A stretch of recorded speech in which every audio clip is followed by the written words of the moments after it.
Welcome to the CEN show, the voice of the world community. The CommunityEducationNetwork.com is a website that features a dynamic educational team with a wealth of experience that's making a positive contribution to society. I'm going to show the website.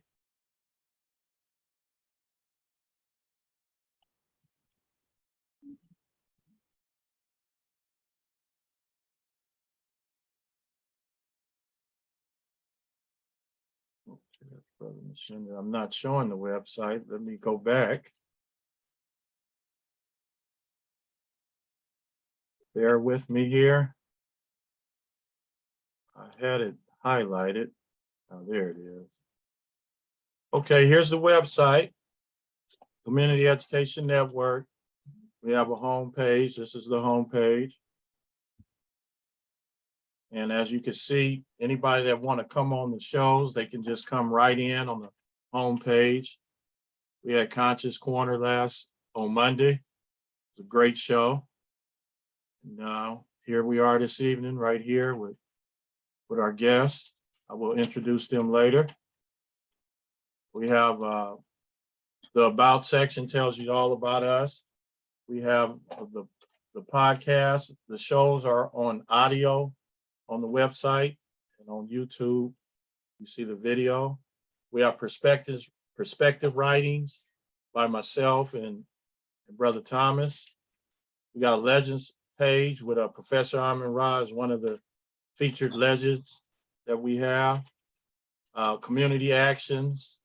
We have a forum, and we need people to start coming on the forum and bringing us some good, topics to talk about. And also we have a recommendations page, and I will show that one. The recommendation page has services and products. We have a lot of recommendations on here. And that's our website. A good place to go to get some good conscious food. And that's mental food mostly. Okay. I am your host, Raski Maskani. I would like to introduce the panel. Let's see who we have here this evening. We have Brother Doctor, we have Professor Amin-Ra, Brother Mashinda, we have Sister Making It Happen, and we got Brother Joe Hembry. This is some people that's very consistent with coming, and they are team members, official and unofficial. Brother Doctor and Brother Mashinda is family, so they're unofficial. They're not on the website, but anytime they want to be on there, we can add them to it. Okay. So tonight's topic is images of professionalism. Tonight we have two guests. We have Spring and Damian McCalman, a mother and son combination.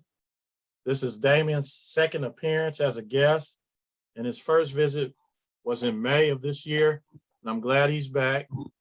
It was an excellent show, and it was excellent of him to bring his mom this evening, and that should be a real good treat for us. Good evening, Ms. McCalman. We will start with you. How are you? And please share some things about yourself. Okay, I'm fine. And okay, my name is Spring McCalman. I grew up in LA. I actually went to 3 high schools. I went to Fremont and Manual Arts, and I graduated from Jordan High School in LA. I grew up in the 70s. I graduated in 1972. So by the time I got ready to graduate, that was the time when gangs started coming up in Watts, and a lot of my friends got killed. So but I still went to school, graduated.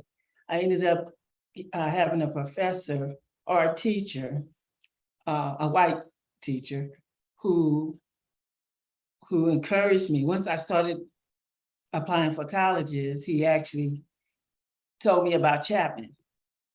And he told me, he said, well, you know what, you're a smart young lady, and I would suggest you go to my alma mater, which was Chapman.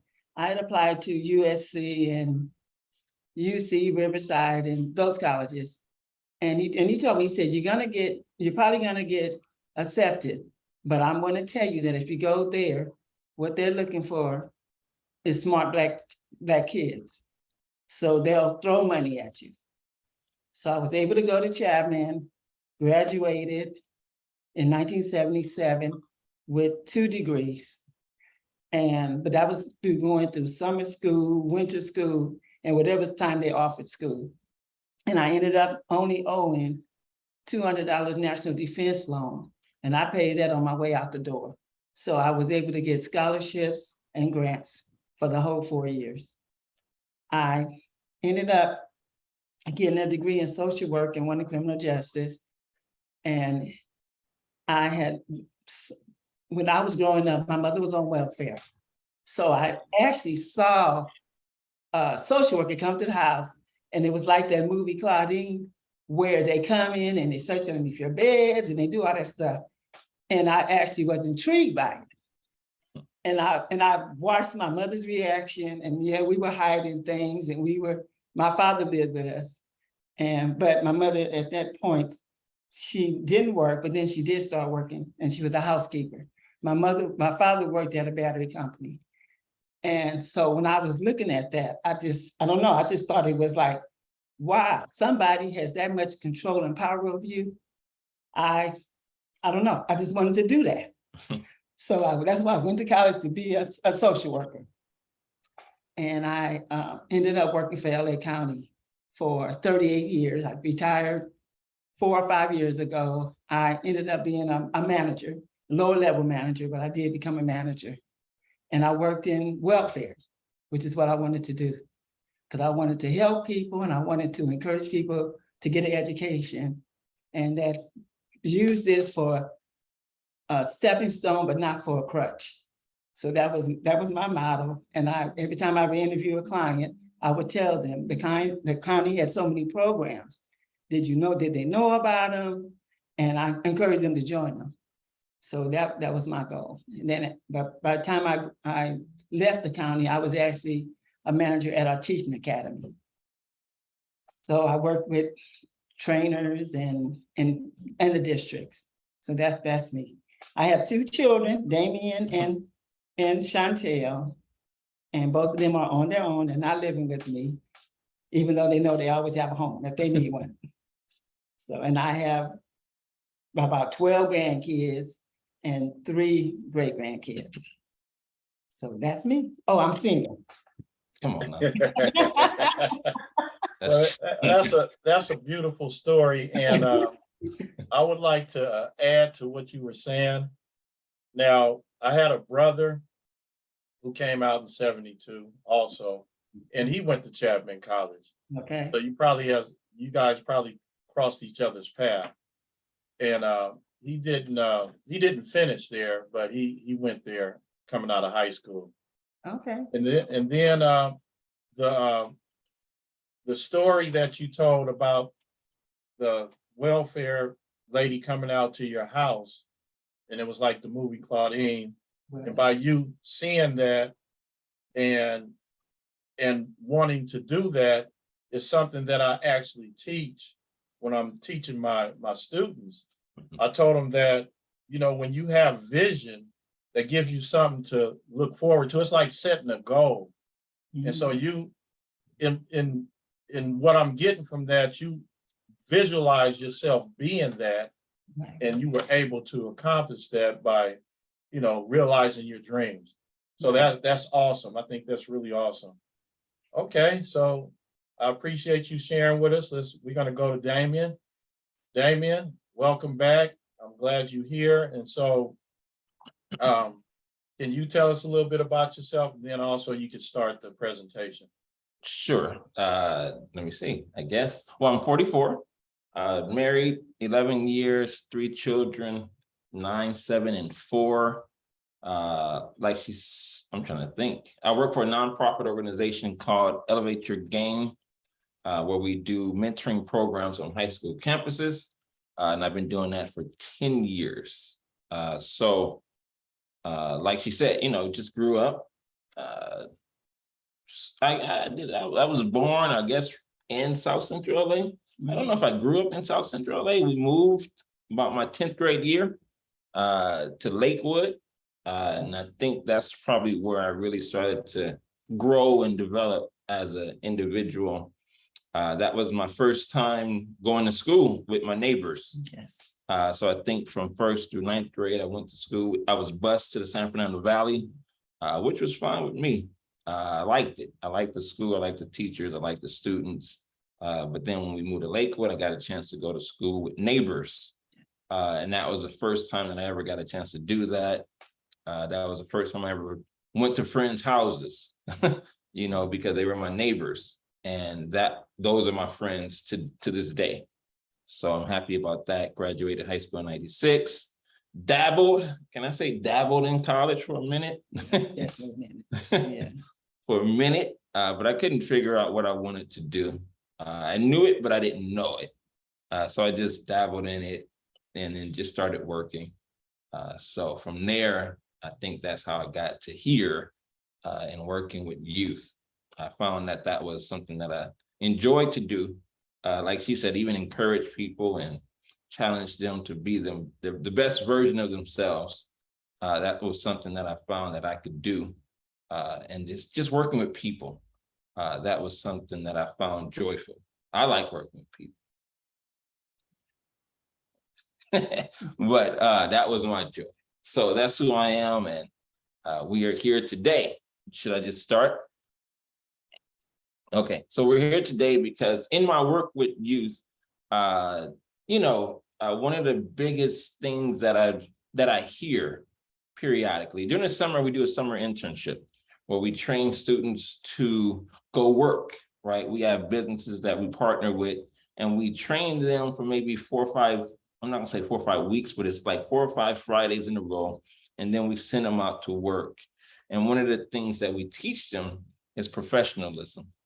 And, you know, and throughout the year, you know, professionalism comes up in some way, shape, or form. But I think over the years, I would hear students say, "You're trying to make me white."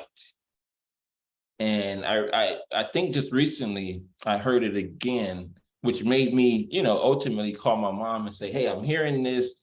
What is this? Why is this?" And then we began to talk about, you know, her teaching me to be professional, why she did it.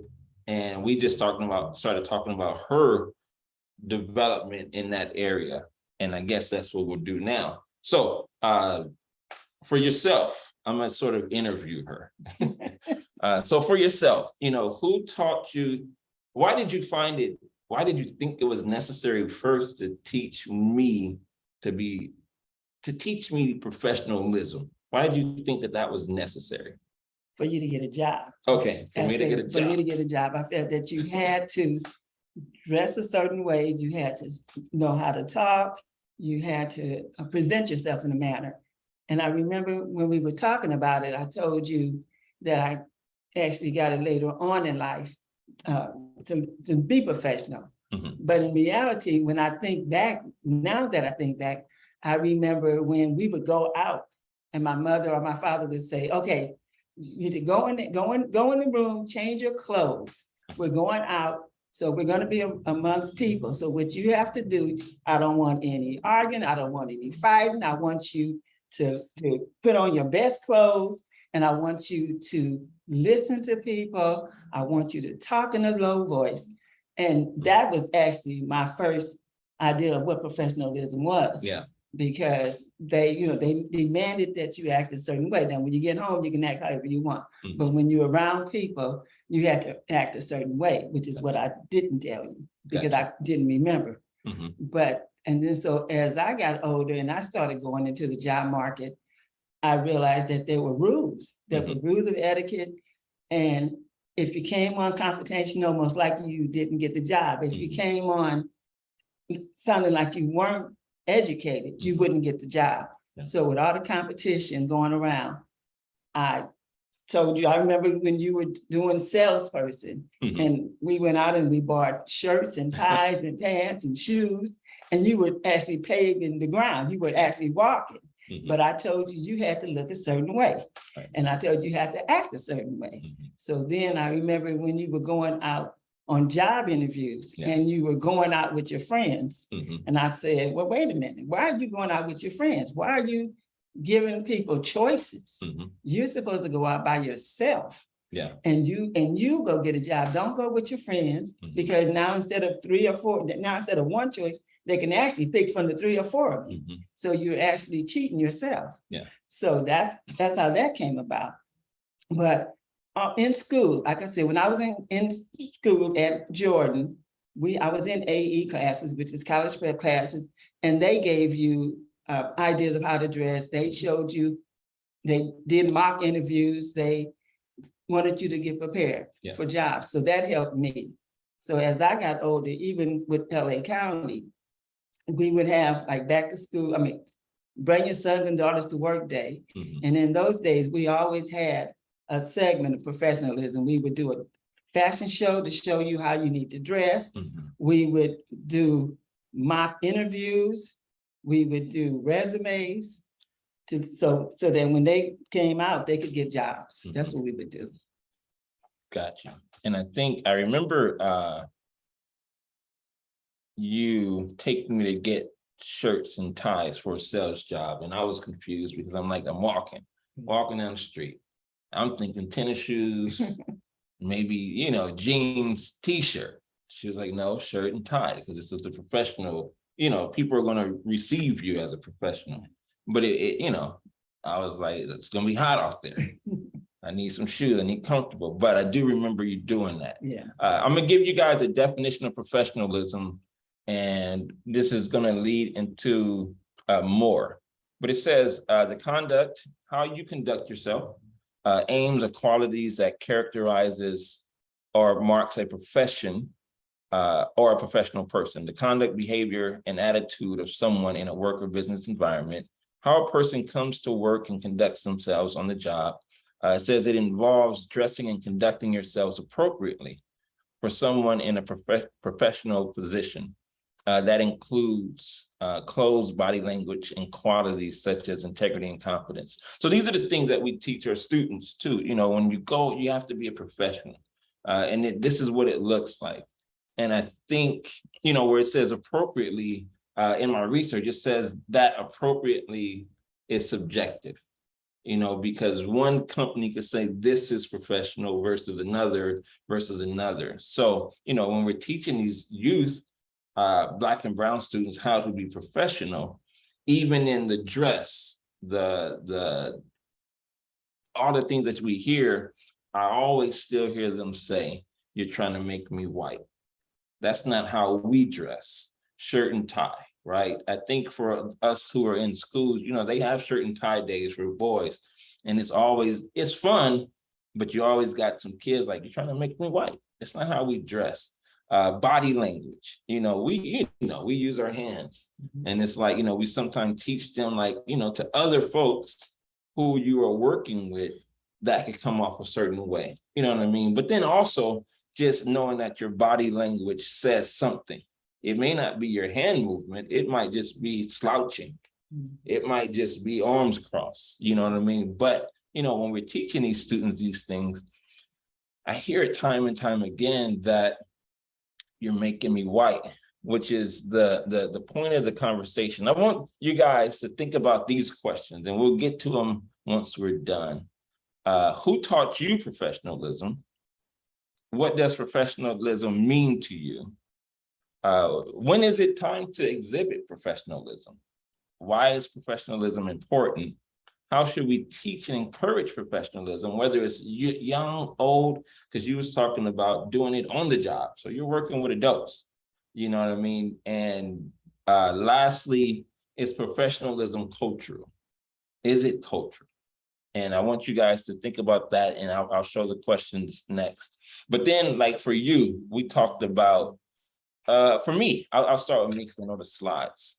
So, growing up, I had to think back, like who was my image of professionalism? And I just thought back to, I just remember seeing Colin Powell on TV during the war.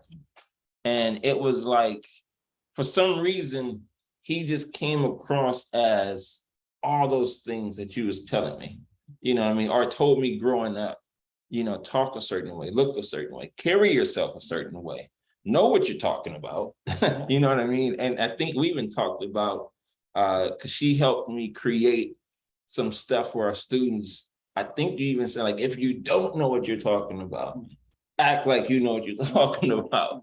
So like, you know, I was like, he always put that out where he knows exactly what he's talking about in my mind. And that was my image of professionalism, right? I would see him, whenever I saw Colin Powell on TV, I would stop doing what I was doing and just listen. I wanted to know what he had to say. And that's to my adult years, right? So for me, it was Colin Powell. Like, even, I know he passed away, I don't know, I can't say recently, maybe last year, I don't know. But I watched his funeral service and I was listening to people talk about him in that area of professionalism. Like, even if he disagreed with something that I was saying, he never got unprofessional. And if, you know, somebody said if I took something the wrong way, he always found a way to come back to me and say, hey, let's sit down and talk. So like, you know, for me, it was him. I asked my mom who was her image of professionalism, and she said it was Maxine Waters. So can you tell us why Maxine Waters was your image of professionalism? I like Maxine Waters because she's smart, she carried herself a certain way, and she didn't take any mess. So she knew how, if somebody says something she doesn't like, she responds. She doesn't have to curse, she doesn't have to swear, but she gets the points across. So that's why I just love her. She dresses a certain way, she has a certain attitude. So that's why I liked her. And I had to, go ahead. Okay, and even when I was a kid, that's who I looked up to. Even as a young teenager in school, I think I even wrote a paper about her. Wow. Yeah. I saw that she first came on, I don't know, in a scene in 76, maybe? Yeah.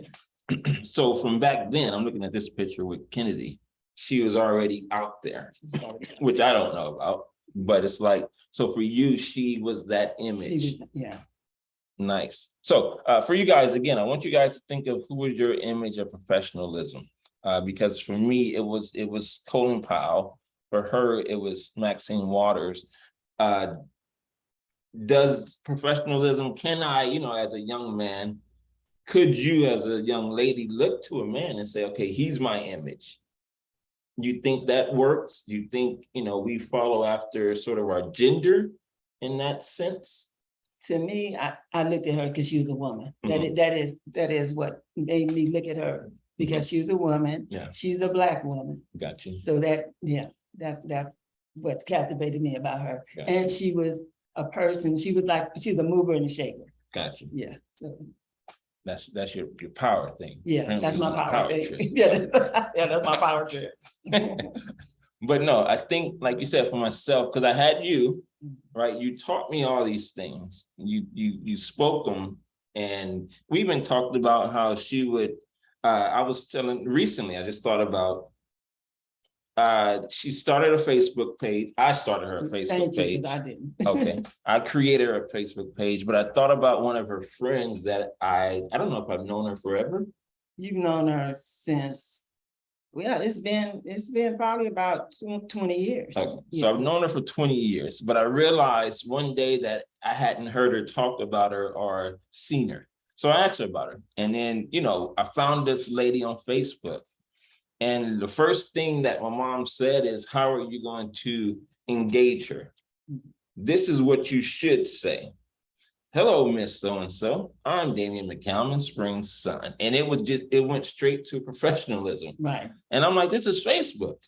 I'm gonna say, hey, hello, I'm Damian. Here's my mama's number, call her, Spring, right? But she was like, no, do it this way. So for her and for me, like, you always had those moments to say, this is the professional way to do this in any setting, right? Which I thought about, I'm like, I'm 44 years old.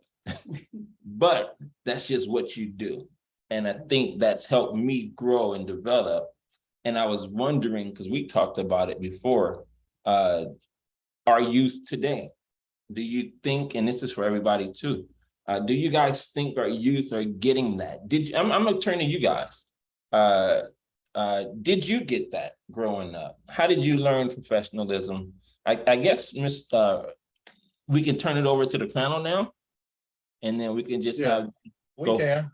Okay, you can go out of the sharing the screen for right now. Okay. Gotcha. So I'm gonna start with Sister Making It Happen. Sister Making It Happen. Can you say that question again for her, please? Yes. Who taught you professionalism? You want me to go through them all or just read them off? Probably just one at a, well, for the sake of time. Yes. So just probably one at a time. Okay. Because you still have more to share on the PowerPoint. No. Okay, No. so yeah, we can kind of go around the panel and loop some. Okay. So the first question is, who taught you professionalism? Good evening, everyone. I thank you all for the opportunity, and I'm really, really impressed with the family, the mother and son family. You're a great inspiration, and I thank you for making the time and the space for this moment.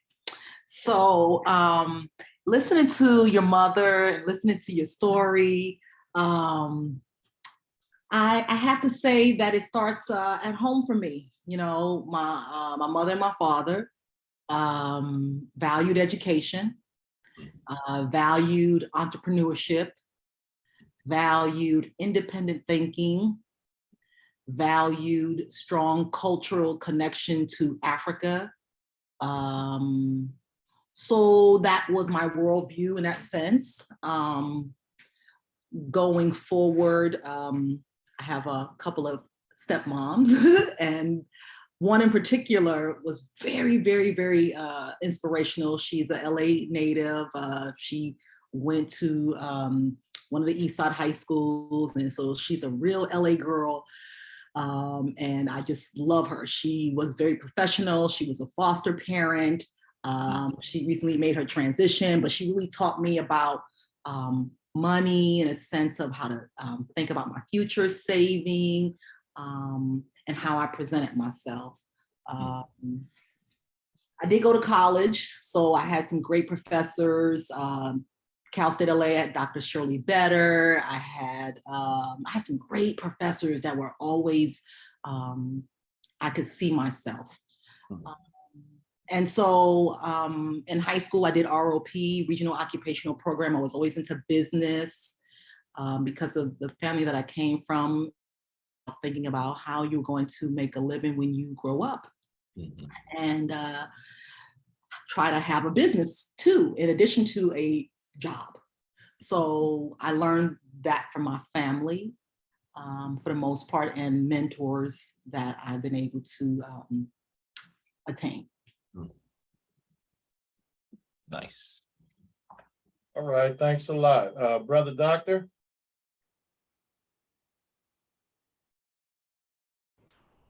What was the question again?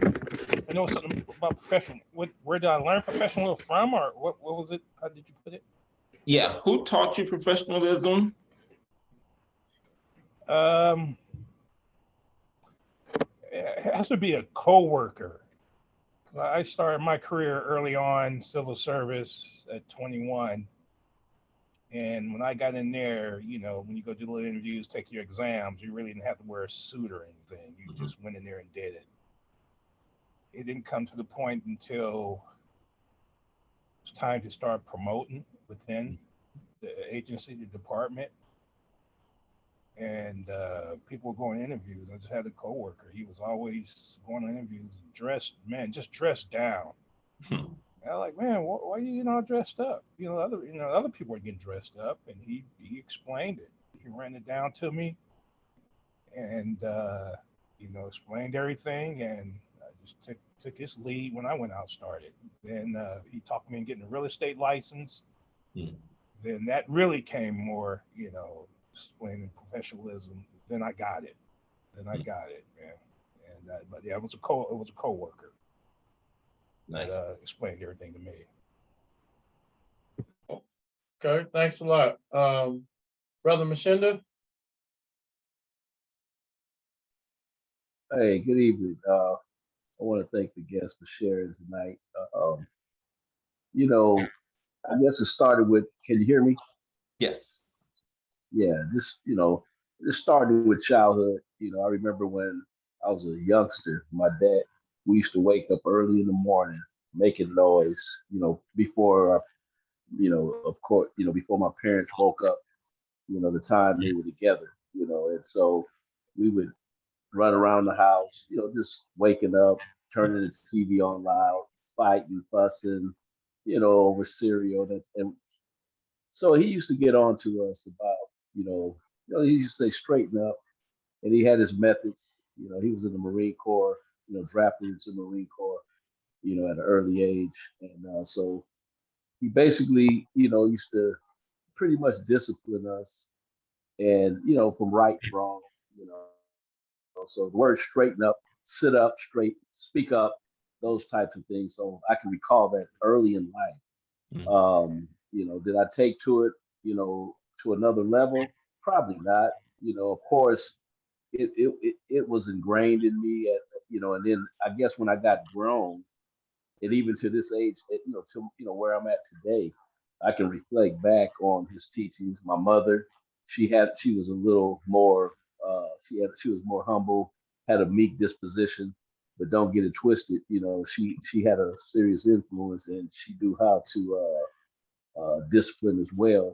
So, and then of course, growing up in my time, we had the extended family in the neighborhood, and so I grew up early Compton, and then watched the transition, white flight, those type of things. Like your mom, brother Damian. My mom went to Georgia. She went to Fremont a little earlier than your mom did, but so living in Watts and then moving to Compton, it was middle class. My neighbors were across the street were real estate brokers. We had lawyers on the block. The mayor lived on our street. Um, the first black mayor woman. We had, like I said, my best friend's dad was a lawyer. We had doctors and dentists on our block.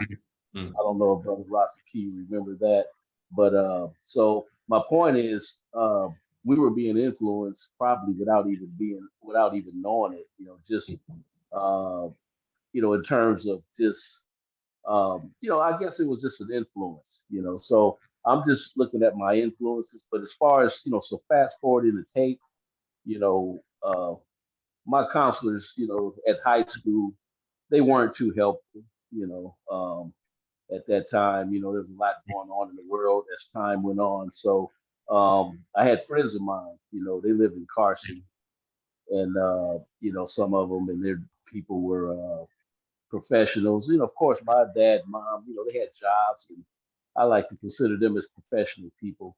But blue collar or hard worker, and then but like I say, so just having the influence of, like I say, extended family, parents. So going to college, taking classes and things like that. I didn't take college serious my first few years. Then one day I woke up, and then uh, I joined fraternal organizations, things like that, and that's when I, started realizing, that, to be a part of that organization, they required certain behavior, and so, I kind of played the role, so to speak. I was from the neighborhood, never portrayed myself as a gang member, but we grew up on the block, it was what it was. But so like I say, as I, took my steps through life, I took my hits at the same time. I accepted the positive, and then of course, finishing school and doing multiple jobs, getting more training, and of course, I've taught job seeking skills and orientation classes and things like that. Just to name a couple things.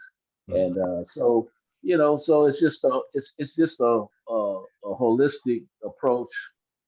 So again, multiple folks and multiple situations had an influence on my professionalism. So I never wanted to. It was a point in my life, I guess, where I was kind of revolutionary. I wasn't trying to simulate, because understanding, the world and capitalism and commercialism and what is this all about. But at the end of the day, I had to get a job. I had to, of course. So, you have to, present yourself, put your best foot forward, and but at the same time, like one of my professors told me, hey, you got to get what you're getting. Like in other words, you're sitting in the class taking in certain information, but in that, but write down, there's other truths that just kind of, expand on that. But it's kind of interesting dynamic in terms of learning, like a dichotomy of learning because, there's different levels of understanding, but it's kind of like, you know, it can become a struggle, in terms of, you're trying to get a job. So anyway, what I'm saying is I've been working through my life and like yourself, nonprofit organization, working for yourself, which is a great thing. And I understand what you were talking about. They say, "Oh, you trying to teach me to be white or whatever." No, you're just trying to, impart some values or a way to conduct yourself in order so you can survive for you and your family. Some people get called a sellout or whatever. But at the end of the day, we're all in this country, and we know the ills of this country. We know the way the world is, but we survive the best way we can. So I just wanted to impart that. But anyway, thank y'all for presenting tonight. I really appreciate it. Me and your mom have a lot in common in terms of our path through life. I've worked with welfare to school kids, children that parents or students, grown-ups that are receiving welfare that are trying to go to community college. And I worked with that for several years and managing the budget as far as them coming to the school and getting into them into programs and graduating, becoming, self-sufficient and independent. So again, I could talk all night. Thank you guys. Have a good.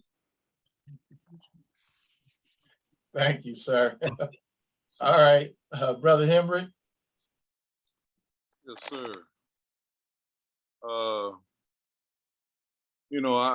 I see both sides of the spectrum. I have a question of the brother, saying that he went to school in the Valley and then went to Lakewood. How would you feel like walking a few blocks in the neighborhood? How comfortable would you feel doing that? Seemed like you didn't have that kind of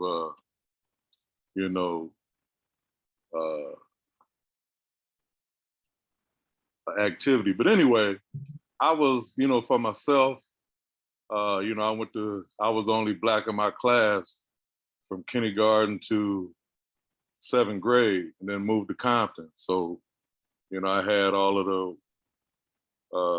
as the kids would say, being white, acting white, dealing with whites.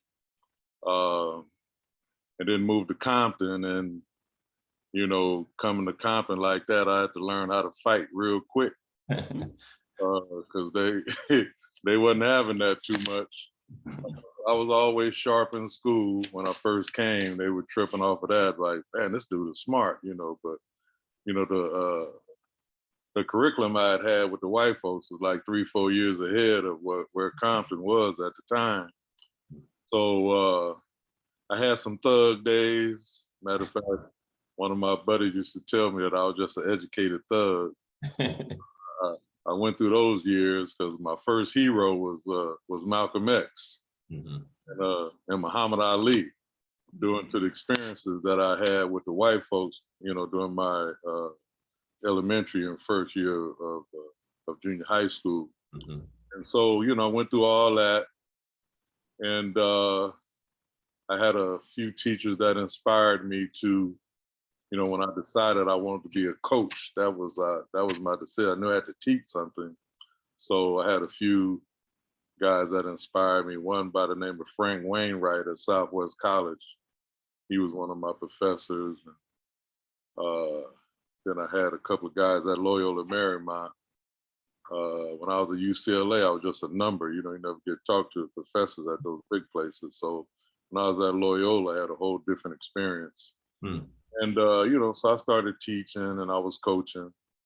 and trying to make a connection with my students, because I had more of the other, more so than the elevate your game type of kids. Matter of fact, I know Brother Freeman. Matter of fact, his brother was a year ahead of me in school. I know you know Freeman. Yes. But anyway, I started out at Linwood, and they kind of thought they was white, but weren't.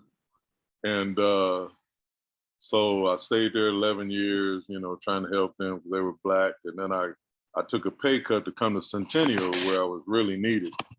Those kids, if you ever been on the campus, you know what I'm talking about.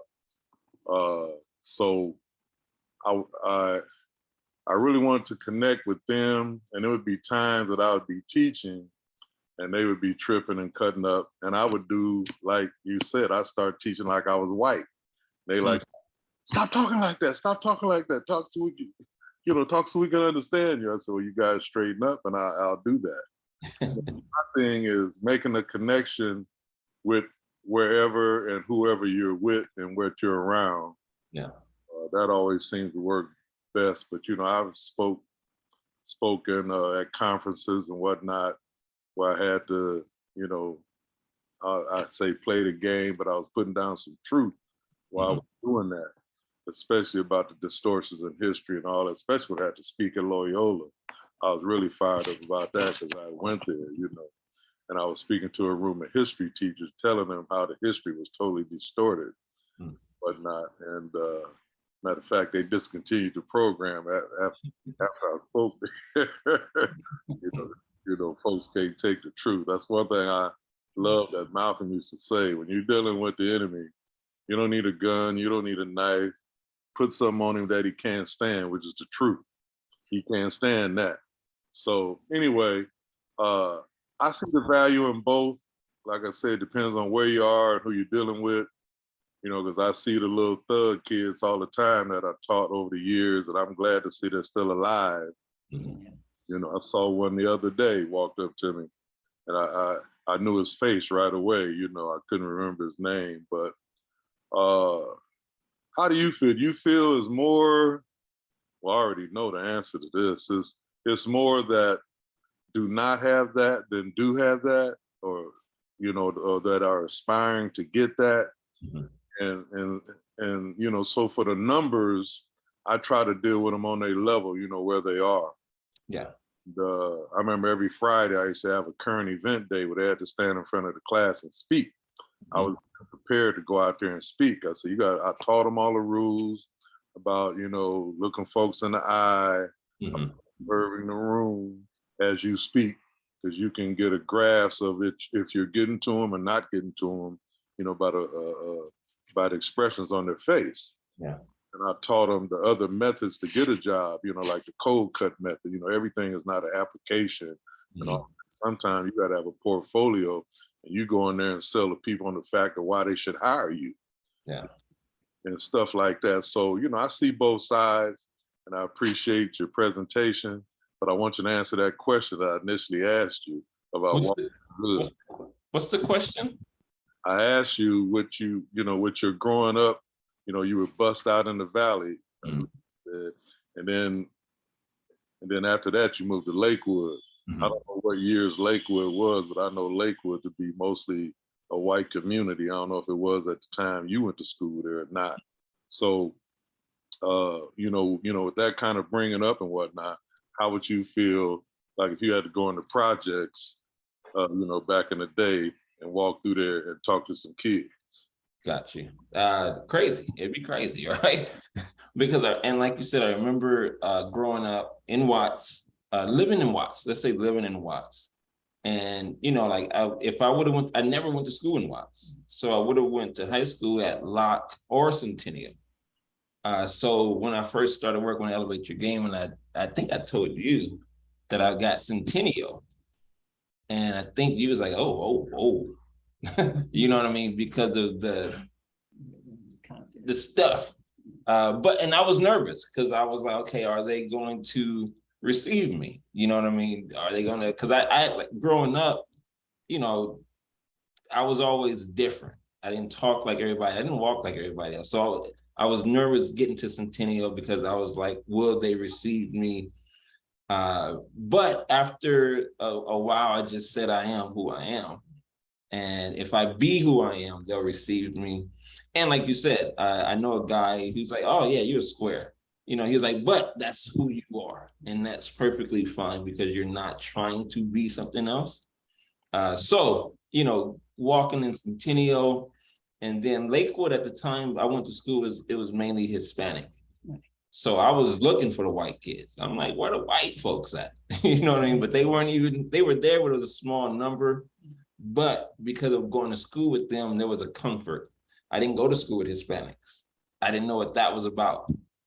And all of a sudden they don't like me because I'm Black. And I'm like, this is weird. What are we doing? So it was, the dynamic was the Hispanic was the bigger issue because they didn't like me because I was just Black. I don't know if that answered your question. Kind of, sort of. If you would have been more even, well, I don't know about the program, but I remember the few times that I went into a couple of their meetings at Centennial. Mm-hmm. And, you know, it always seemed to have the upper crust of the student body with the GPAs and all of that. Yeah. And, you know, I was targeting the middle to the lower type of student because I know that a lot of those highly gifted kids, you know, they end up, a lot of them committing suicide and this and that because they're not well-rounded enough. Yeah. Because they've always been in these certain circles in school, you know, with the high achievers, and usually the ones that are least likely to succeed are the ones that end up succeeding. So I would talk to those kids about that, and especially the special ed kids. Mm-hmm. There's a whole lot of great people that we go, you know, that we kind of listen to their theories today who were special ed folks. You know what I'm saying? Like, what's his name? The white guy, got the wild hair. He was special ed. The theory of evolution and all of that. Einstein. Yeah, Einstein. Yeah, a lot of those folks were like special ed folks. So I would try to inspire, you know, the majority of them more so than targeting the elite students, so to speak, because they were already getting a lot of services that the others weren't. And a lot of the ones I'm speaking about had problems reading. Yeah. Inspire them in that regard. So that's the reason I left Linwood to go to Centennial in the first place. I was listening to a Black conscious show, and this girl came on there saying they didn't have no teachers, nobody teach them nothing. Can somebody please come help us? So I resigned from Linwood and took a pay cut and went to Centennial, because that's what I got in the business for, to help my people. Gotcha. And that's what I targeted. Gotcha. I'll say just for that, I changed my programs to sort of target them because, like you said, if we go and recruit classrooms, only the students who are already high achieving are going to volunteer to be a part of it. So then I just say, okay, let's partner with programs, you know, that are targeting those campuses or those students on campus, and I could just come in and do what we do with them. So I don't do any after school programs anymore. My programs are now connected to a program on campus that's dealing with those exact students so that we could reach them, because they weren't coming. They weren't coming. And I had a kid today who we were talking about just advancing, how can you grow maturity wise? He said he already had his stuff. You know, he's a freshman, he's at Poly, freshman, young Black guy. He was like, I got to do X, Y, and Z. Who taught you that? I'm in a mentoring program where they're teaching me to carry myself a certain way, to be able to get up in front of a class and speak. So he was like, I have this because I'm getting it. So I was like, that's pretty cool. So yeah, I'm just trying to target them now because we weren't getting them at first. Okay. Thank you. Professor Ron? Appreciate what's been said, if I understand correctly, and I want to say this. Oh, wow. Everybody's comments are very, very, very beneficial. I miss McCalman. You said you grew up in Watts? Yes, I did. What part? I live right there on, well, let me see. I'm trying to think, Bandera, 85th and Bandera. Oh, 85th and Bandera, because my son lived over that area. So I grew up in Watts too. I grew up on all over Watts, all over. and then Projects everywhere. okay, and then I used to go through the projects to go to Jordan. We would Okay. walk through the projects. You went to LA Jordan? Yeah, I went to LA Jordan. I graduated from LA Jordan. Is that right? What year you come out? I came out in 1972. Oh yeah, you're a baby to me. I'm a baby. I'm Yeah. old. I came out in '66. Okay. But I know a lot of people that went to Jordan. But let me just say this. You know, when we was coming up and going to school, it probably was just a little bit after you, Ms. McCalman. We dressed up. Yeah, we did. Yeah, we dressed up. I mean, you couldn't leave the house if you wasn't sharp. People would laugh you out the school. You come there crazy. That's true. They're looking crazy. And we wore ties. Yeah. Many of us wore ties in school. And we street brothers. You understand? I mean, we just came sharp. Yeah.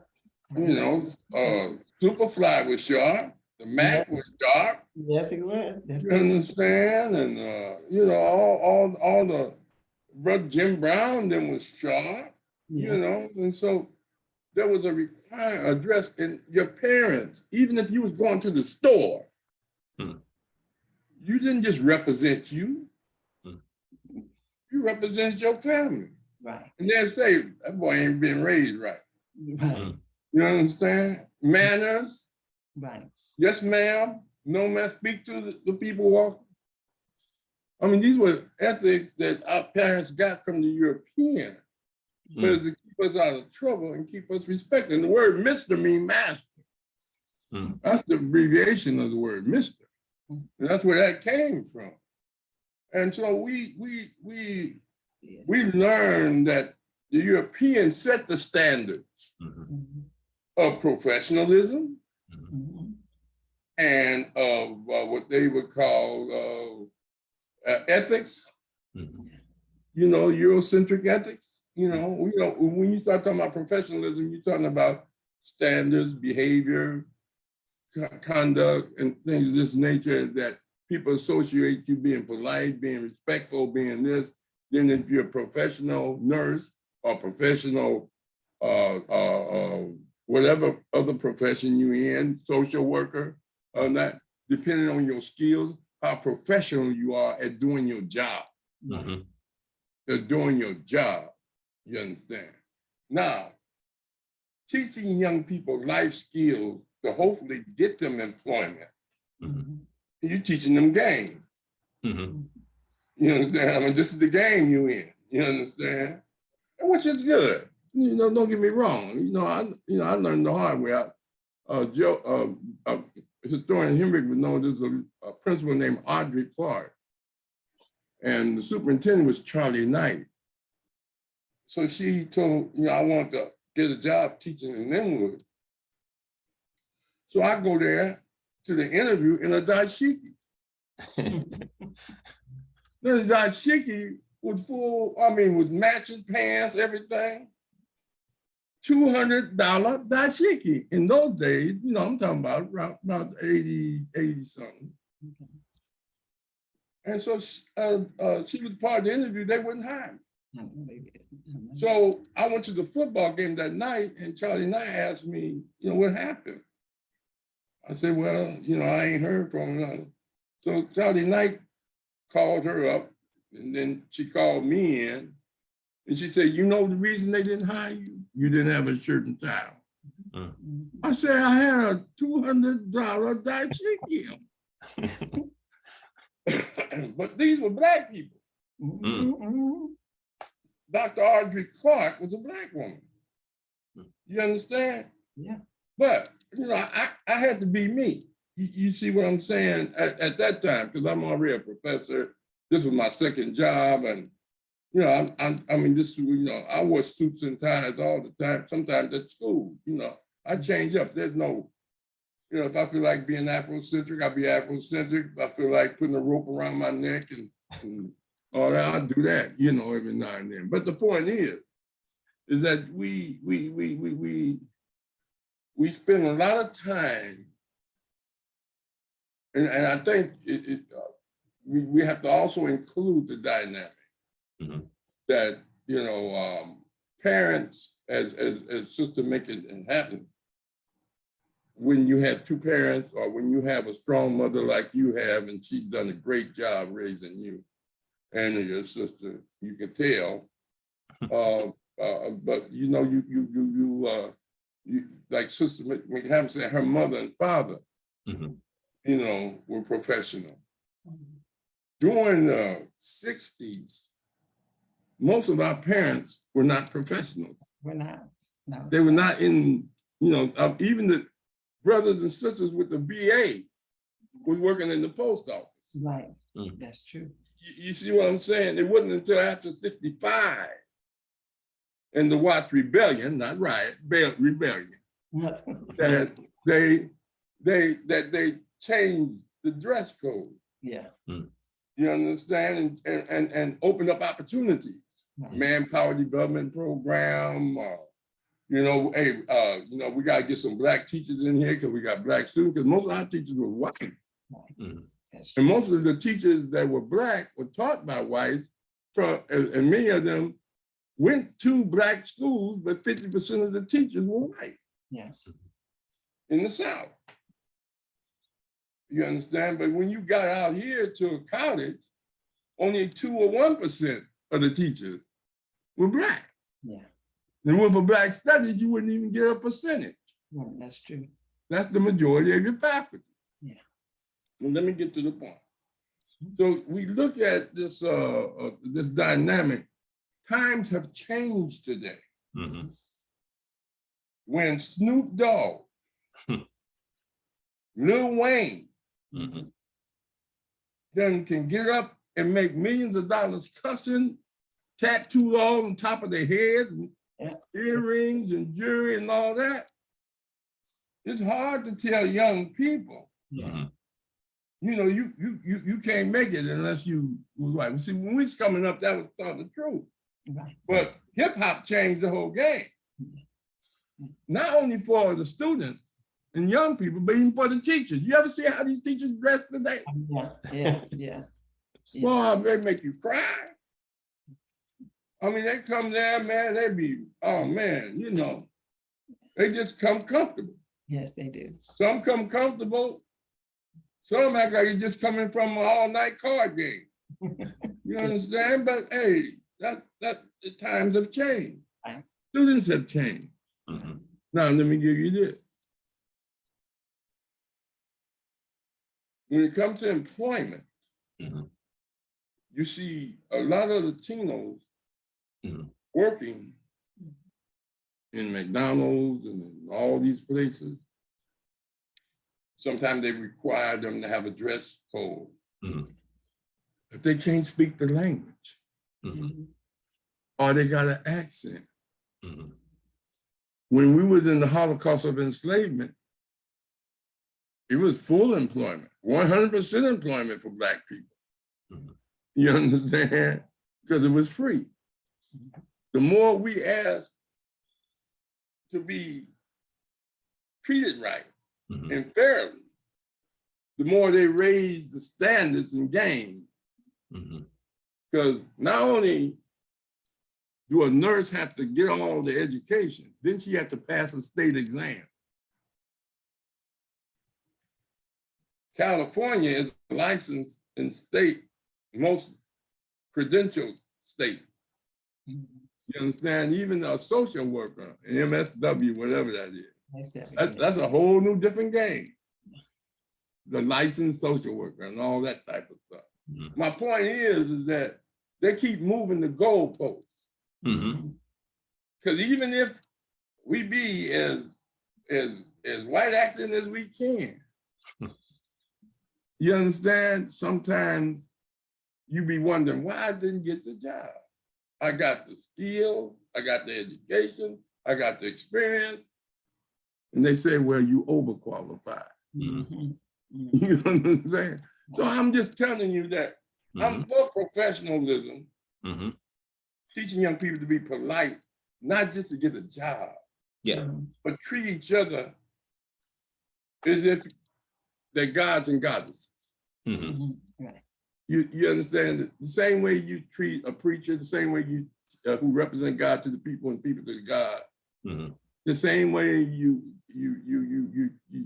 well, I used to say respect your parents, but you got some issues with parenting today. You understand? I mean, the parents are smoking weed in front of their kids and doing all kind of stuff. Some of the parents and they're not. You know, it's a whole new different game out there. Many kids are in foster homes and they're in placement homes, and they're not getting the love and the guidance. They're just a check to people. Yeah. So when you run across kids, and some of them call them at-risk kids, that's how they build prisons. They go by how much education is in that area, and then they decide if they need a prison in that area. All of that kind of negative talk. But if they got the skill, you don't care. When you need a plumber, you need a plumber. Right. Yeah. Right. You know, I mean, and your mama could go back a few years. Remember when our parents used to say, go fetch that thing over yonder. Yeah. And you better not say, Mom, that's not professional. That's anything. You throw a shoe 100 yards Yeah. in the head while you running from her. It don't go that way. Yeah. You always honor your mother and father so your days will be long. And so my point is that, you know, teaching them professionalism with regards to go and approach people for jobs or to try to get in school or for whatever reason that requires that standardism or that code of conduct is good. But you also have to teach them about the reality of life. Yeah. And a rationale for why you should do this, so that they understand you're not telling them don't be you. Yeah. Right. But this is just to get in, and sometimes you have to act that way all the time to stay in. There you get tenure. Right. There you get past probation. Then you can fall, you know, hey, what's up? You know, Right. I mean, they got to go through. You got, you know, you got protection. So it's a challenge. I'm just saying that along with the professionalism, you have to teach some of them realism too. Yeah. Okay, Professor Rob, quickly, who was your image of professionalism? Oh man, when it was so many cats, you know. I was blessed to come up in Watts with at a time when, after the Watts Rebellion, when opportunities was opened up. And many of the brothers and sisters through the poverty programs, working team posts and all that, everything that they're talking to that night, Damian and his mom, we were getting into that team post, life skills, things of nature. But when it comes down, it was a multitude of images because, as I said, at one time, the only time we dressed up was to go to church. You understand? I mean, that was Sunday go to meeting clothes. That's what they used to call them. Sunday go to meeting clothes. You got your Sunday go to meeting clothes on. And then at the same time, you know, we used to have clotheslines. You had to wash your clothes and all that type of stuff. Yeah. And so many of us didn't even think about, you know, we thinking working for Douglas, working for the North American, working for labor, you know, Firestone Rubber, or working down on the docks or something like that. So we wasn't even thinking about, you know, getting these middle-class jobs until after 65. Mhm. You understand? Because most of the things people told you is that you ain't gonna get a job if you don't, you know, learn how to act right and learn how to be right. And it was about getting a job, not a profession. Mhm. You know, our parents said, you gotta get out the house, you gotta get a job. So they didn't care where it was. You know what I'm saying? Our parents wore khaki suits, Yeah.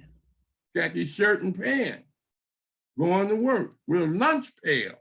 Mhm. You understand? Times change, man. And it's gonna be hard to a certain degree to get that dynamic of being a speaking English like you Brian Gumbo or Leslie Sykes. Mhm. You understand? Or professional English speakers pronounce because that's their job. Mhm.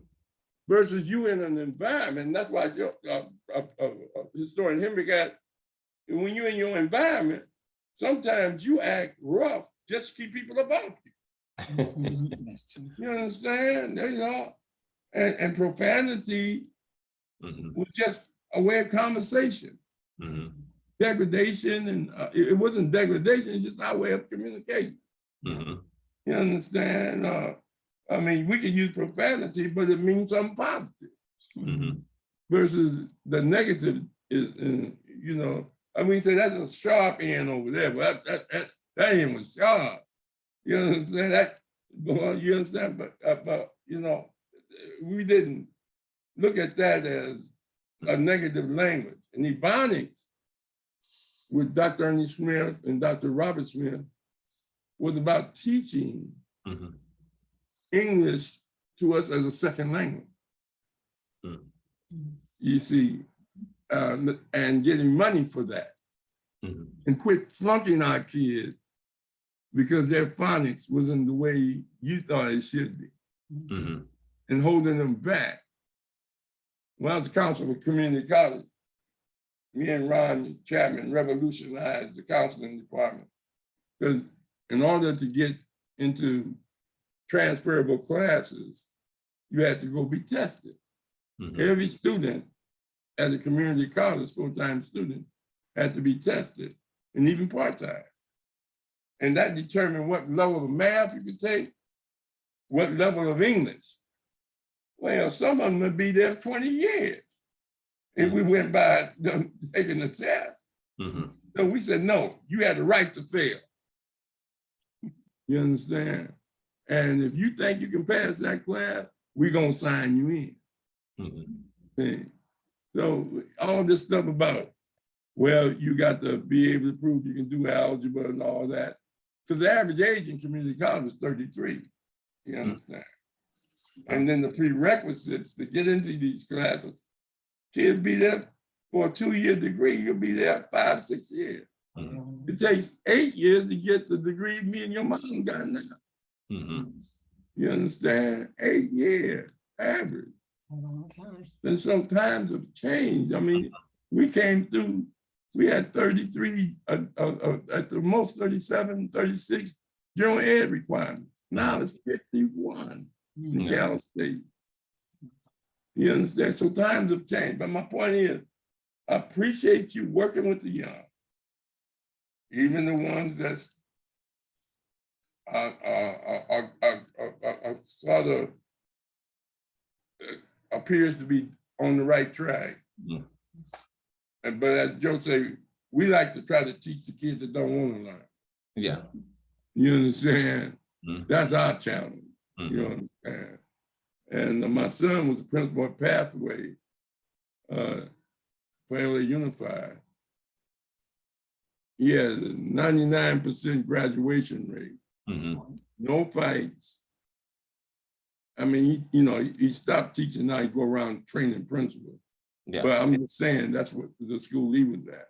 Mhm. But I came up, my daddy, he was a disciplinarian. Mhm. You got a whooping. Yeah. I never had to hit none of my kids. Mm. But I talk to them.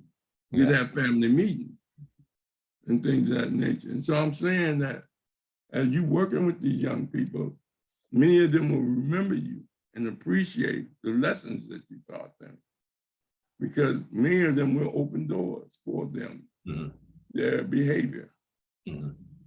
Only because the European requires of us, they hold us to a higher standard than any other group of people. You understand? And it flatters them when we name our kids after them. When we behave like them, it flatters, you know.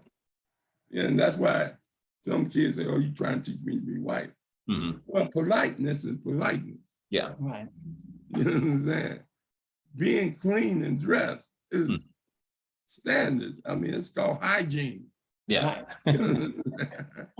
So that's a whole new different thing, you know, just teaching them ethics. Yeah. And that's what your mother was doing to you. Teaching you ethics and principles of how to be a good young man. Yeah. A righteous young man. You did a good job. That's it, Roger. Thanks a lot. All right, can I respond to some of this?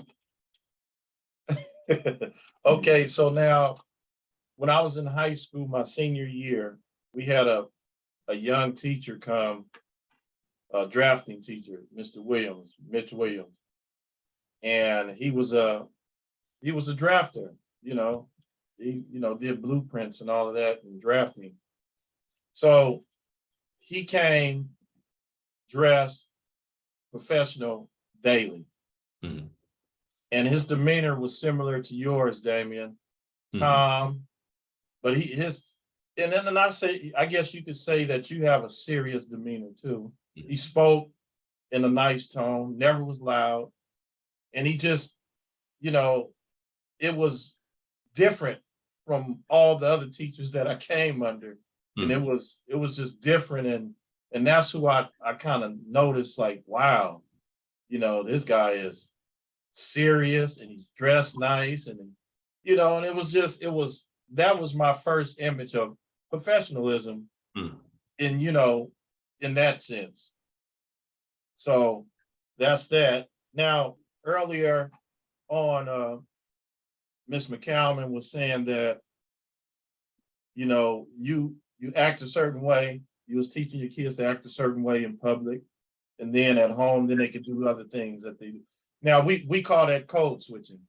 Being able to, no matter where you go, there's specific things you should be doing in those places, especially public places. It's formal and familiar. You in areas that is public, you be formal. You don't use the same language and act the same way you would act at home or in the neighborhood with your buddies. So I teach that to my students. And then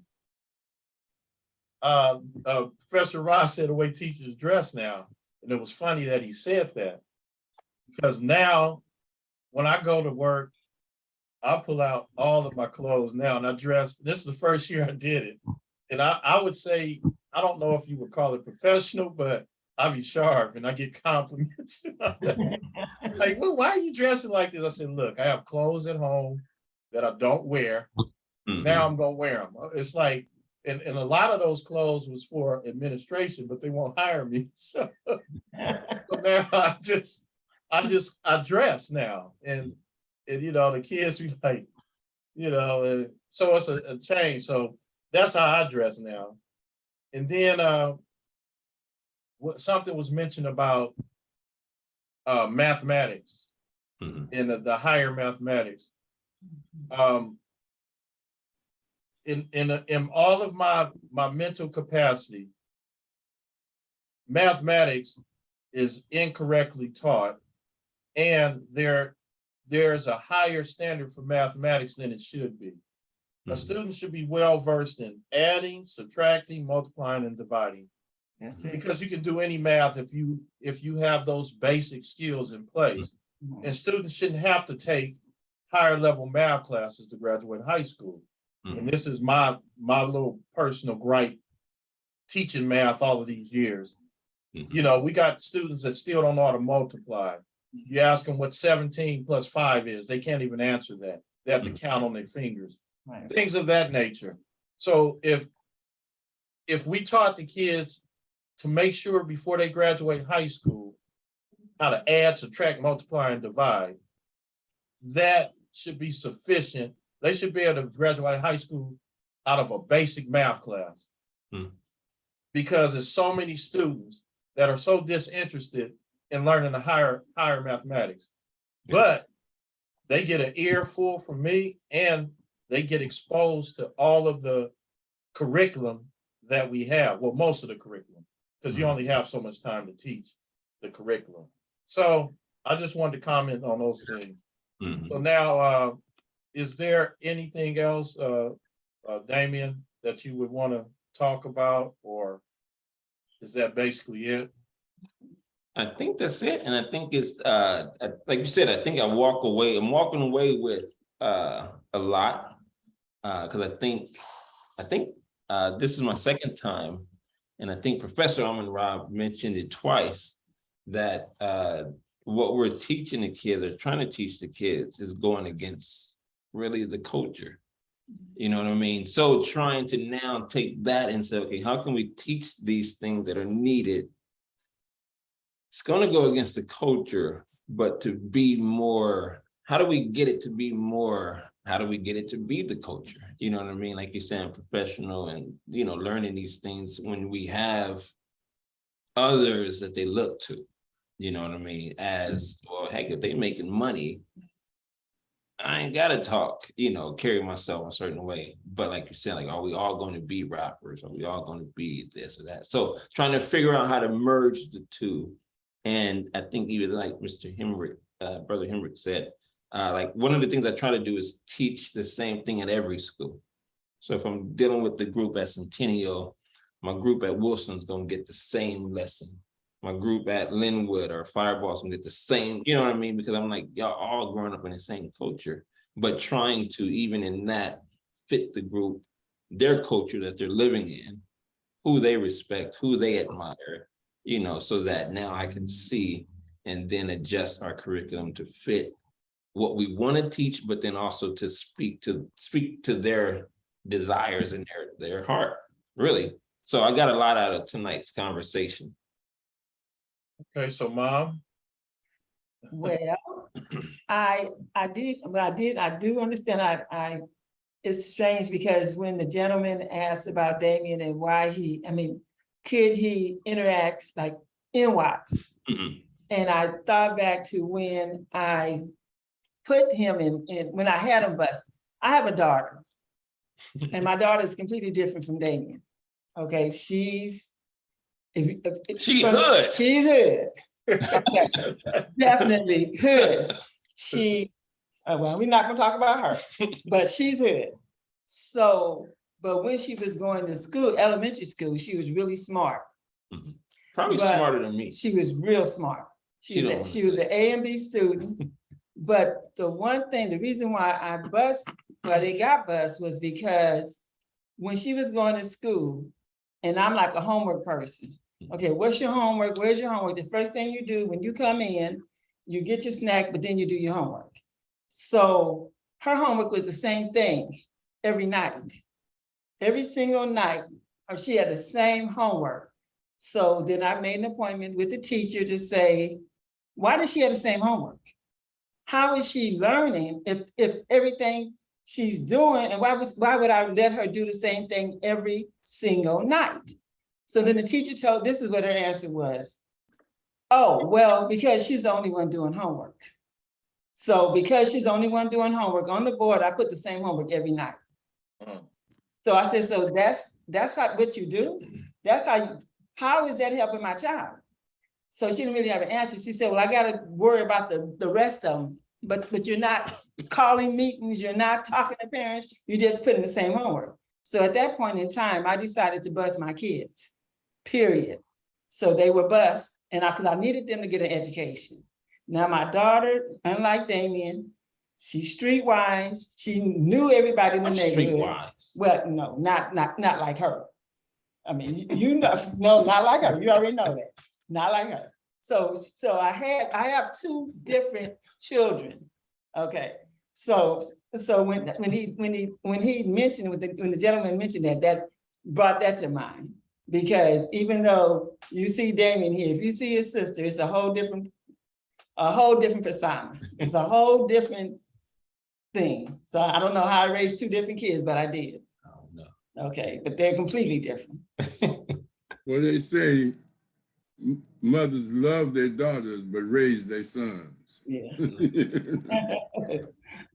That's pretty good. Yeah. That's a show too, because I would say I was at a meeting with the Clippers. It was, with nonprofits and their organization working with youth. And somewhere through these meetings, a lady approached me and she asked me where did I go to school? And where did I go to, and I told her, and she said she said something like, it figures. And I'm like, what does that mean? And she was like, oh, you were bust. I said, yeah, figures. And I remember, I don't know if I asked you about it. I think I did ask her about it. I'm like, why would she say that? And there was a thought in that process about bust kids. And it was weird to me, but this lady, I didn't even know, she was older than me. She was just like, where do you go to school? But she saw it as a negative. And she was like, you're one of them. And I was like, dang, you gonna just say that to me in my face? But it was like, hey, I got it. I understood the process. But like you said, I always think back to, I always think about that. Like if I'm walking down the streets in Watts, not today much, but back in the day, I stood out. I didn't dress like everybody else. I didn't talk like everybody else. I didn't think like everybody else. But I think what I realized is I was thinking like me, whatever that was. And it was really thinking like you probably. But I thought the way that she taught me to think. And so like my street wiseness was just from learning or listening or watching. So then it's like, I always tell the youth, like, even when I'm dealing with gangbangers that's in the streets, look here, man, I was never in the streets. I don't know that life, but I know folks who know that life, who I talk to explain it to me. So this is how I'm coming at it. And I'll go to them and say, hey, I got a kid that's in the gang. He's in it heavy, hard. How do I deal with that? What do I say? What shouldn't I say? What are the trigger words? You know what I mean? Because they have them. And then they'll give me the feedback and say, hey, this is how you should approach him. So I usually deal with it like that because I know that I don't know it. But then I let them know. Look here, man, I ain't never been in a fight in my life. No, you haven't. Not one. My sister was ready to beat me up, but I didn't know the street code. Where I took my glasses off, for her, it's about to go down. I recognized her tone. I put my glasses back on. I said, okay, I didn't know that was the bell. But, that's just how it is. But so I let them know that up front, or at least at some point, just so they know. And I'm trying not to be that just to connect with you, but I'm going to be myself. But it is sometimes a struggle, but I always try to find a way to connect. You know what I mean? So that I don't miss them. Because, they're there and they're important and we want that. We want to be able to influence them in a positive way too.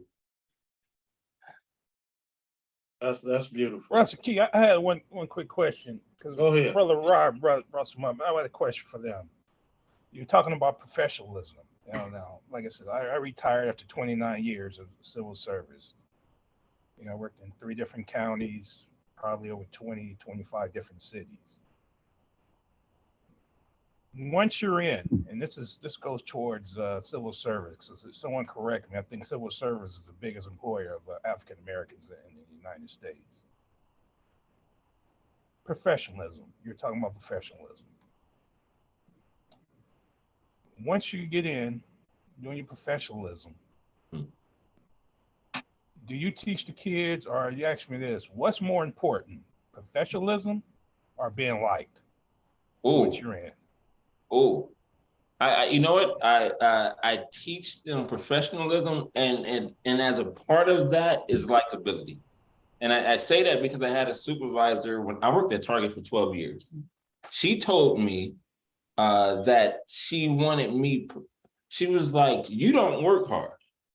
We all know you don't work hard, but you have this skill of being likable." And she wanted me to be promoted to a position that worked sort of right under her, because she was like, "You're likable.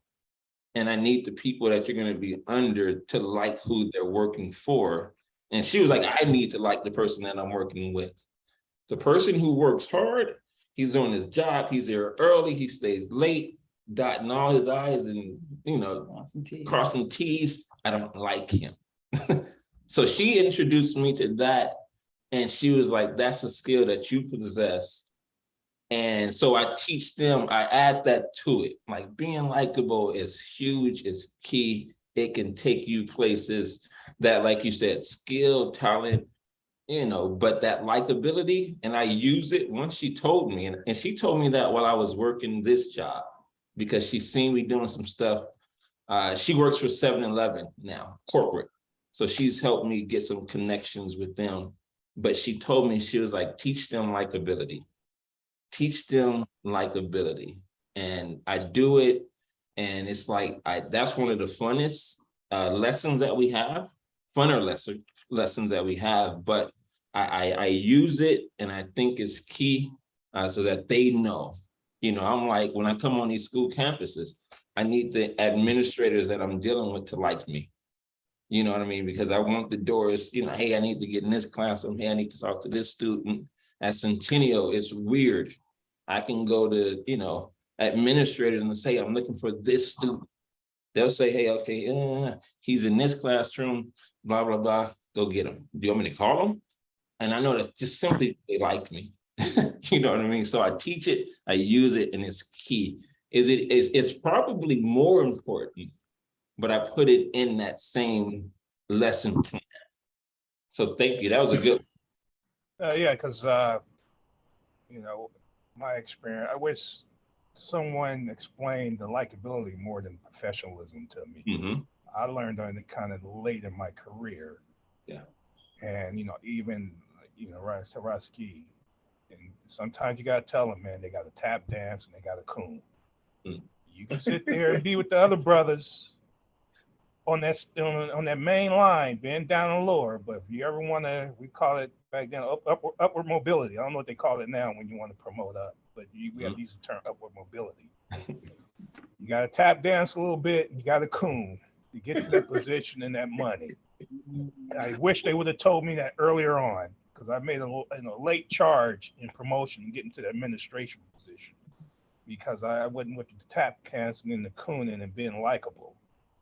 But once I figured out the game and got likable, did a little tap dancing and coon, my career shot upwards. And I was exposed to stuff that is just unbelievable, man. Being on interview panels and people coming in there, like you said, knocking it out the park, man. Very smart, very very professional. But you get the head person come in, wanting to hire this person because they liked them or they were, related to them or a friend. And you just screw somebody's career off because you wanted to hook up someone, and that professionalism goes all out the window, man. Mm-hmm. Once you get in, you have to toss that away and be likable. Yeah. You got to do some tap dancing and you got to do some cooning. That's if you want to promote higher, upward mobility. You can stay at the bottom, because a lot of brothers that argued didn't want to do it. Hey, they stayed at the bottom, And there's another thing you guys talked about earlier on when you said you went on an interview, you took a bunch of friends with you. Mm-hmm. And I kind of laughed because I remember I told Rasaki this story real briefly. They had a position open. This one brother got some inside information. He didn't want to share it with me. Mm-hmm. And he went off when I asked him, because he said, "I'll go mess up his chance to getting the job." Oh, no problem. I went to the Mexican guy. Mexican guy told me everything. Everything I need to know. Didn't care about me competing. And hey, 7 years down the line, who's the administrator? Me. Guess who coming in for an interview, trying to promote that brother who didn't want to tell me nothing. He's gonna come at me looking for a promotion. And when he walked in and saw me, and he knew. And that brother never went nowhere. He never got promoted. Just unfortunately, sometimes, man, you do that. We always say, hey, the job you say may be yours one day, but I just do it on the side because you guys mentioned about that. But yeah, that professional stuff goes out the window, man, when you civil service. It's all about being liked, tap dancing, and cooning if you want to promote higher. Hey, I remember him saying, he said, the dude didn't give me none of the sandwich. He was talking to Richard Pryor. He said he didn't give me none of the sandwich. So, so he didn't. Hey, that was something else when he told me that story. Excellent story though. But wow, this was wonderful. For the sake of time, we probably have to end right here, and I know we could go on and on. Roger P, I wouldn't call it cooning. I'd just say he was more strategic. Thank you. I agree, Professor Rod. I always, I hate to say it, but just say so we understand. But like even the Latino brothers, even like the white brother that told me, he said, "Hey, man, people come on these interviews, and it's sad that you don't hire the best person position because someone wants to hook up their friend. They say, hey, we like Damian, but hey, we get him next time. He really deserved the job, but hey, I gotta hire this guy's cousin." But I always call it, you gotta use all your tools in your tool chest, man. Like you said, you're talking like you said, you talking being white, talking like you white, or you gotta use every tool in your tool chest, man, to get that promotion, man. Yeah, well, nepotism and friendship and relationships are key to everything. I mean, we're born out of relationships, so relationships is key. And it's good that you developed a relationship with a Latino, and he provided you the information, and that's strategy again. And that's just the way you carried yourself and approach yourself. There are a lot of people that we work with that don't understand how to, be more cooperative with each other and share information with each other. It's unfortunate, but people sometimes they think it's just we crabs in a barrel and we're pulling each other down. But all people do that. I don't care wherever you go. Asians do it to Asians, Latinos do it to Latinos, whites do it to whites. They just tore up the Capitol. Everybody said, well, white people got unity. Yeah. Yeah, okay. That's why they got guns. Thank you. Because they get along with each other. We couldn't even carry a gun. Couldn't even carry an ice pick. But the point is that they know each other, and I agree with the doc. He was able to see and size up how to get his promotion, how to get in position, and he did it. You understand? If they want me to just be quiet, be nice, be this, or cultivate a good relationship with those making the decision and demonstrate that I'm my excellence, you're gonna get it. But some cats, they just don't have the vision. And you have more insight and more vision, hindsight to look back on things, insight to look through things, and foresight to look upon things. So you were way ahead of the game, And the Damian, this challenge is, as he teach these young people these things, it's like what Key always say, I make my kids come to class on time, but there are about 10 teachers that don't care. You see what I mean? And so you can teach these kids these things, then they go home and they get totally discombobulated. Right. You understand? And it's frustrating to be surprised that the kids are depressed, they're suicidal, that, just going through challenges, man. I mean, and so it's good to have somebody that they can relate to try to help them get out of this situation. This is one strategy. Yeah. be more polite, be more professional, learn how to speak the guy's language, especially if you're going for a job. But if you get a vocation, a skill, that's a whole new different thing. You become a plumber, electrician, Yeah. Oh, you yeah. understand? That's a whole new different game. And we got to teach our kids. Getting skills are very important. I always, in my counseling, I teach them about the importance of going to college. But I say you can make more money as a plumber than most people with a college degree. Yeah. You understand what I mean? And then, you know, I mean, like I tell them, I say, yeah, like the good doctor, you know, you put your years in, you get your seniority, and then when you retire, you got a decent retirement. Yeah. You understand? And longevity of the job. Some people get a good job and get fired the next day.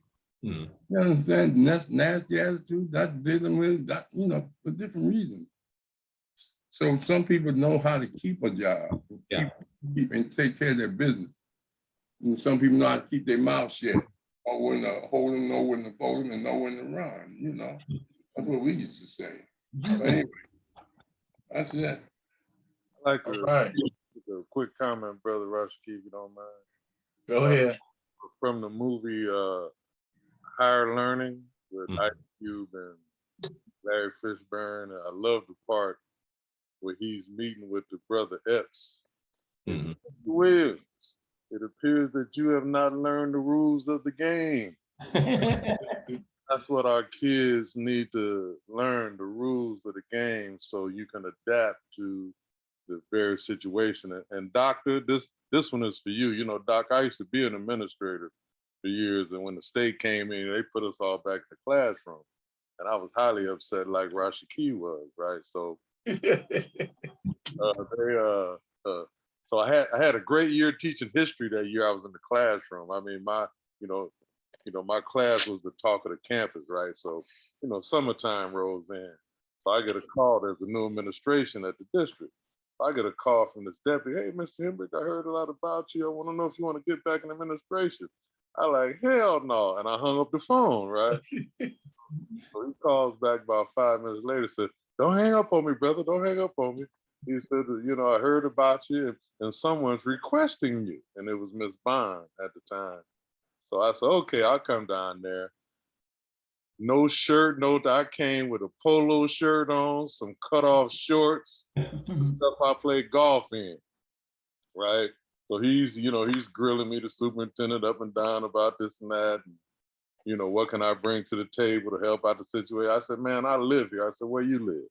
I know their brothers, their sisters, their parents, their grandparents. That's what I bring to the table, right?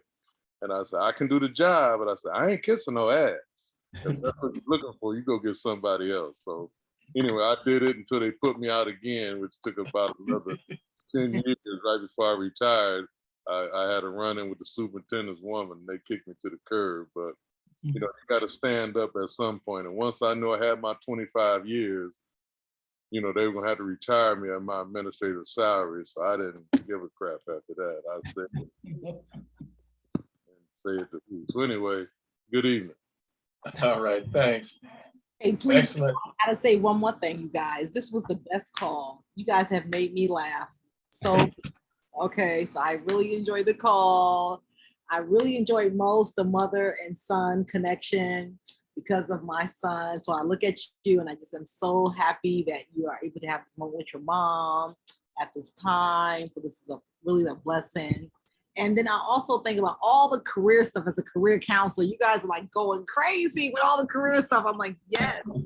So definitely, when you hear professionalism, you hear interview, there is a standard. When you hear work, that's different. So you can interview and you have to play that part. And then when you work, you gotta play that part. So it's called life, it's called living, and it's called This Is Life. So, you know, we teach life skills and it's a blessing. I love y'all and y'all are amazing. Thank you. Have a good night. Thank you. Thanks a lot. Code switching, being able to adjust code switching. But okay, folks, this was wonderful. I appreciate everybody. Appreciate Mom coming on, Damian. we're gonna have to do this again. This was wonderful. So thanks a lot. And next week we have, well, I'm gonna let Professor Rob tell us who's coming on Monday, and then I'll let everybody know who we have. It needs to be someone from Black Lives Matter or either the sister from that works with the homeless and giving us an update on the strategies of homeless in LA County City. That'll be awesome. I hope that materializes. Okay, so next week we have a brother that's coming on. He was on a few months back with another guest, but he wasn't a guest. He just was on the panel. He go by Black LCSW, and the topic is managing emotions, distress, tolerance. So that's going to be a good one. We've been having some excellent shows, and I just appreciate everything. So I'm going to say Conscious Corner, and each one teach one. Everybody have a good evening. Good